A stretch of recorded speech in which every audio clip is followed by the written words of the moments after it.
Hi guys, I'm going to do a review on Revlon Photo Ready Foundation. I've had this for about 2 weeks now, maybe over 2 weeks, and overall I think it's quite a good foundation, but the one thing that kind of, you know, like made me a bit like, whoa, was the amount of glitter in it. I can see it in the bottle, like, because I'm not used to like a glittery foundation or a shimmery foundation. All my other foundations are matte, and all foundations I've used are matte. So that did shock me, and on my face I did notice it a lot, and it took a while to get used to, but I think once you get used to it, it's fine, because it does make your skin look more flawless.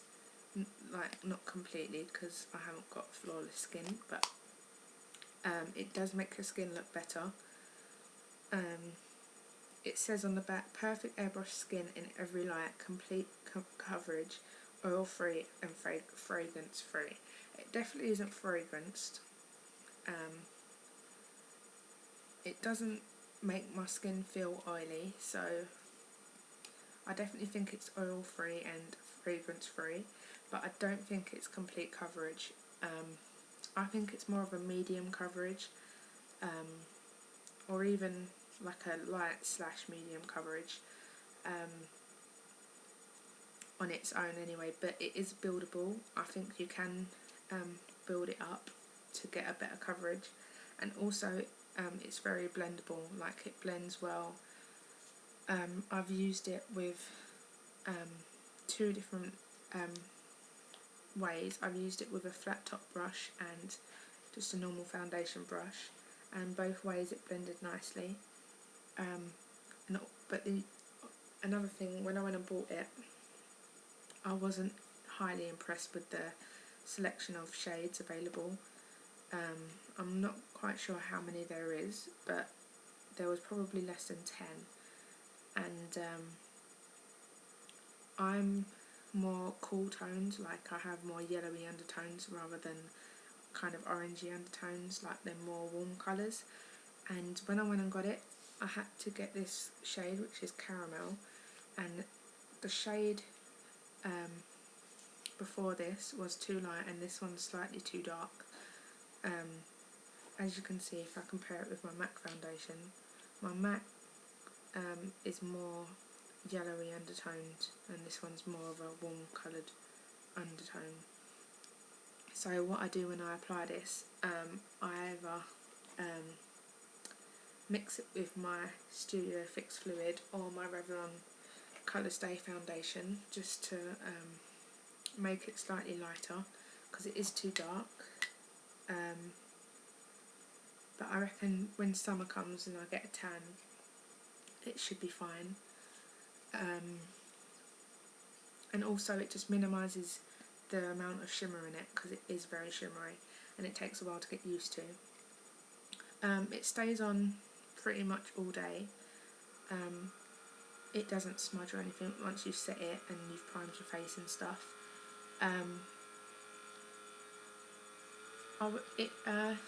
It doesn't look as fresh when it gets later on in the day, like my Revlon Colour Stay and my MAC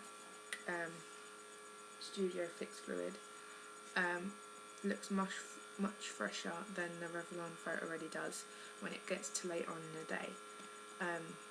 I'm at school for like over 6 hours a day, and in the morning up until about, I leave my house at about 8 o'clock. My foundation's normally all done by about 20 to 8, or about half 7, sorry, and I get home at 4:30. So once it's got to that later point in the day, about half 12, 1 o'clock, it doesn't look as fresh, and it does look slightly oily in areas. Maybe that's not the foundation's fault, maybe that's my fault, because I have an oily T-zone, but like I'm dry around my nose and my lips, so I've kind of got combination skin. But sometimes when I wear it on its own, it does start to look a bit greasy later on in the day. Not so much when I mix it with one of the other foundations I have, but it's not too bad. I've had foundations which make me look much more oilier. So yeah.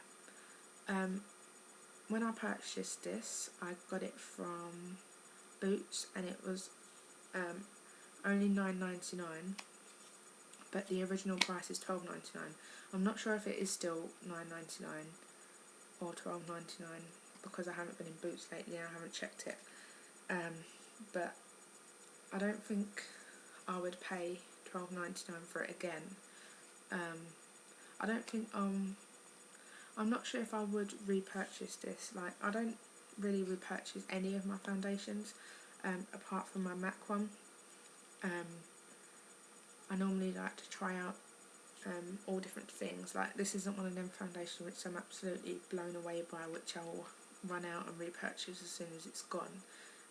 I like the way it makes your skin look when it's mixed with another foundation, because it's not full on shimmer, and it isn't as intense for me because I'm not used to a shimmery foundation.